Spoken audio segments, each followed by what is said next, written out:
Hey guys, hope you're having a great day. So, blackberry wine time. Mwah. So, we have got our blackberry wine. It has been exactly 1 month since I've started recording. So if you haven't seen the part 1 of how to make blackberry wine, I'll stick the link at the top there. Because, well, this is slightly different from the usual blackberry wine. Just a little bit. So, my bucket has been fermenting away. I haven't really played with it too much. Did a little thing for Patreon where I just moved it around, but it hasn't been touched. It's been left alone.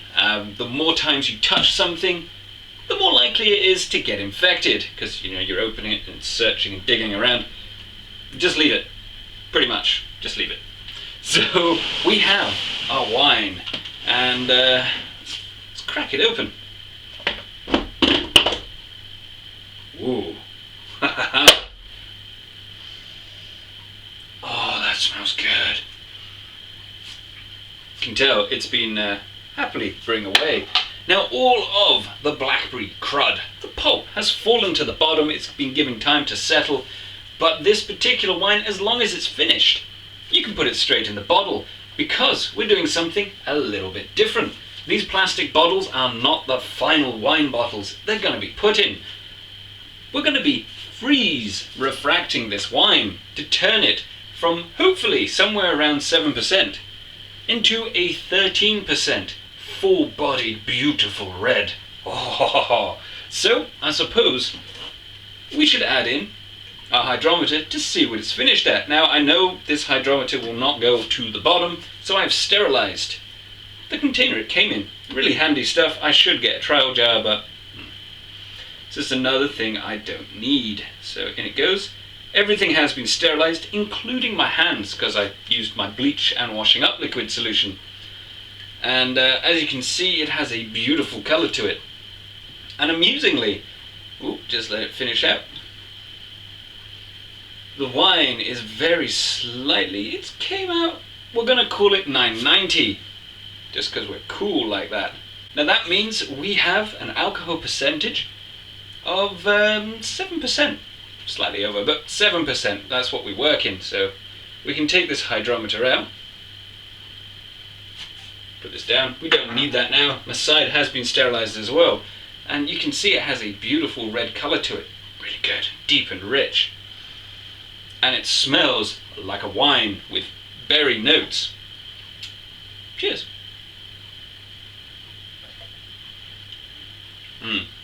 It's still a little young, but it tastes a lot like a red wine. Good to drink right now. Whoa, okay, still a bit young. Oh.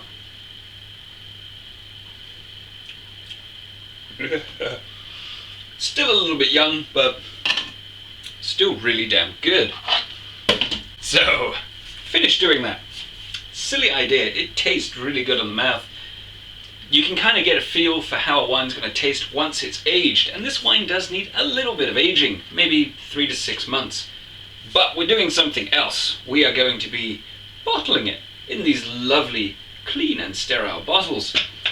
And we're going to stick it in the freezer. This is because we're going to be turning our initial 4 kilos of blackberries into a wine that is much higher quality, above its weight. So it's going to taste like a beautiful deep dark red. Oh yeah, pretty cool. So what we need to do is we need to siphon our lovely wine into these sterilized 2-liter bottles. Now I say sterilized, you don't have to sterilize the bottles, you can just clean them because they're going in the freezer, but the more sterile everything is, the less likely it is to go off. So, use your best judgment. And I am going to be using the chunky tubinator of doom. This is because there is blackberry pulp in here, and instead of filtering it out, because we're going to be using ice, we're going to be freezing it, the ice is going to act as a filter. Pretty handy stuff to know. So in this goes, and let's do this.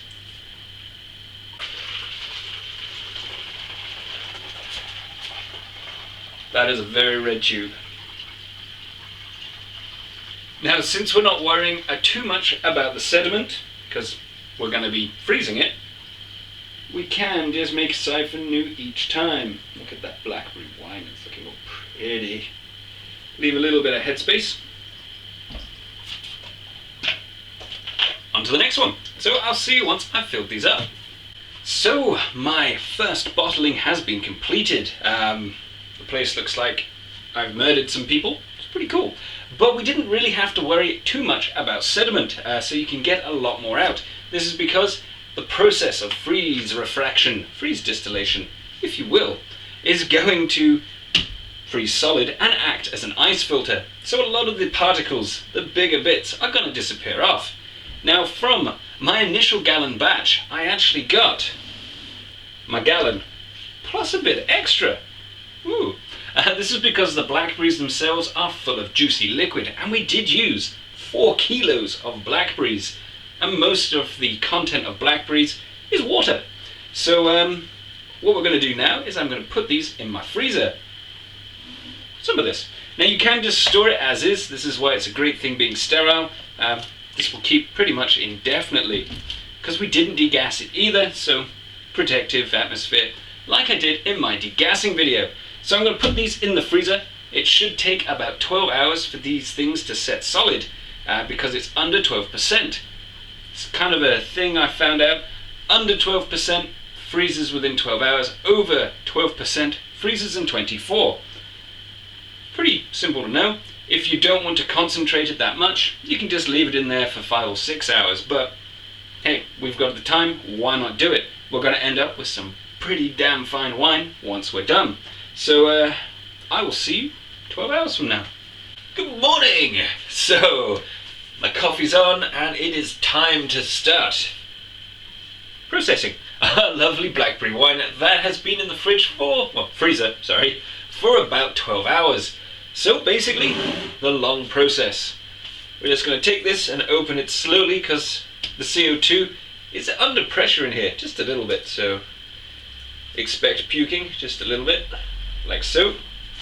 But let's turn it upside down.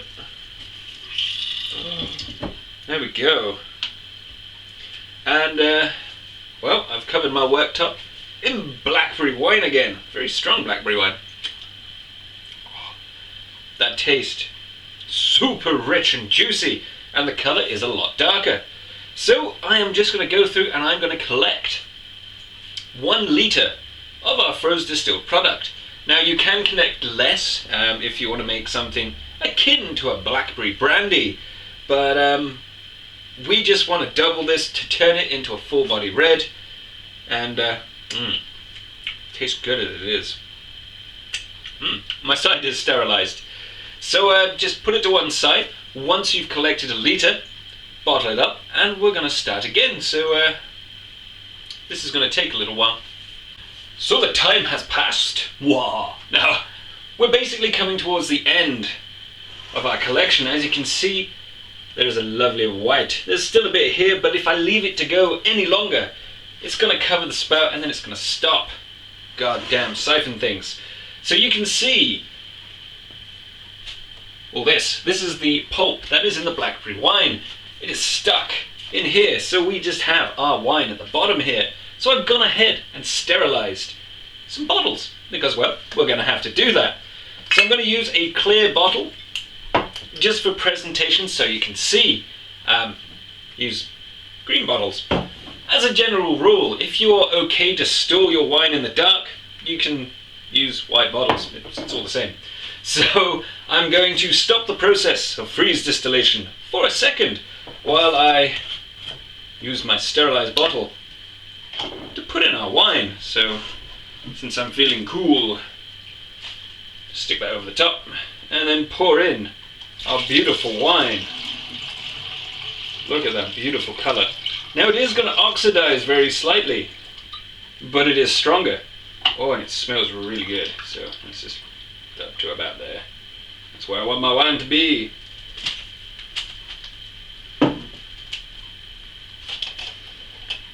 But higher quality wines do have a little bit of oxidation to them.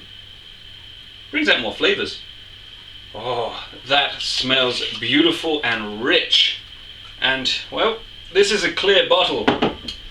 And you can see for yourself, it is dark. I can hold it up to the light and just see through it. So it is clear and it is crud free. So this little bit extra that is coming out. Now what I'm going to do with that is pour myself a little drop. Now it is an iced wine and it is a young wine, as in it's just been brewed, but let's see the difference.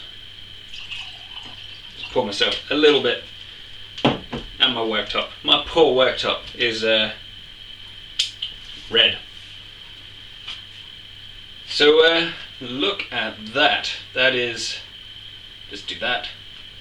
Thick and coating, and it is a little cold, but it smells like wine. Oh, oxygenated, oxygenated. Brings out more flavors. That's why you see posh people do it. So this is cold, but let's give it a taste.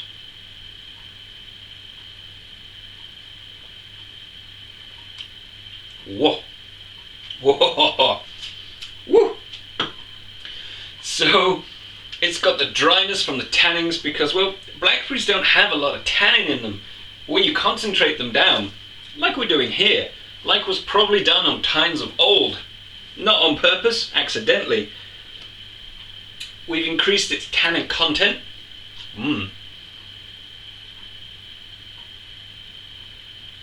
Whoa. We've increased the flavour. It's got a fantastic berry flavour. Still a little bit young. So what we can do is cheat, because we like cheating. If you're really impatient and can't possibly wait, I want to drink it now. So I'm just going to go grab what we need.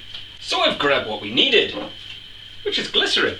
Now, I did get a couple of questions to do an individual video on glycerin and additives, and I probably will do that in the future. But just so you guys know, if you've watched the video, I use this glycerin. It is British standard glycerin. Now you can use cheap cake making glycerin. This stuff that you get in Tesco's, Asda, Morrison's, wherever. It's general stuff, it's in the home baking aisle. Now you may be wondering, why am I using this one? Because it's a higher quality. That isn't the reason. It's actually cheaper to buy the highest quality pharmaceutical grade glycerin than it is to buy the cake making stuff. This 38, is it 38? Yes, 38 mils of glycerin will cost you £1.10-ish for that tiny little 38 mil. Now for £1.50 I can get, I'll just find it, 200 mil. It's a no-brainer really.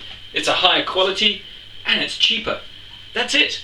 If you want to use this stuff, you can. If it's the only thing you can get, use it. I've used it many times before and it works perfectly fine. It's the same stuff. So we take a little bit of our glycerin. Doesn't smell of anything. Just a little bit like that.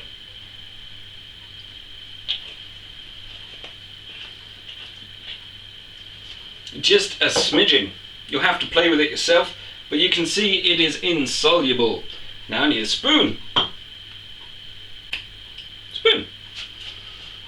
Give it a stir. Normally I would add it into the bottle and shake, but just can't help myself. This stuff is coating even the glass. There we go.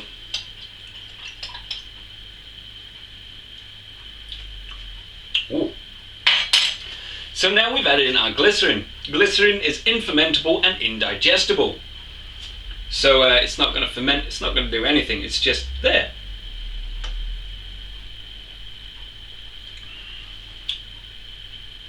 Pure nectar. So that extra sweetness that we added to it brings out the blackberry flavours. It's still got a bit of a tannic taste. But we've now changed our hardcore wine into a hardcore blackberry because it brings out the blackberry taste. Now if you just leave this to age on its own, it will taste like a fantastic red wine. Add in some glycerin and you have a very quick drinking red berry wine. They taste a lot like blackberries. So I'm just going to basically continue this. So you don't need to sit because the video will otherwise be too long. So I'm going to leave it on that note. So I hope you enjoyed this video, giving you some ideas to make some truly fantastic wine. And if you want to drink it quicker. Don't forget to check out some of the other ones and subscribe if you feel like it. Carry on homebrewing, guys. See you later. So I just want to take a second to thank my patrons. They're helping me grow the channel, upgrade my equipment, all of that fantastic stuff. And as a thank you to them and for future patrons, I also do 4 Patreon-only videos per month. So it's pretty handy if you want a little bit extra. So there's some other links to videos down below, and of course the Patreon and subscribe button. Don't forget to check those out. See ya.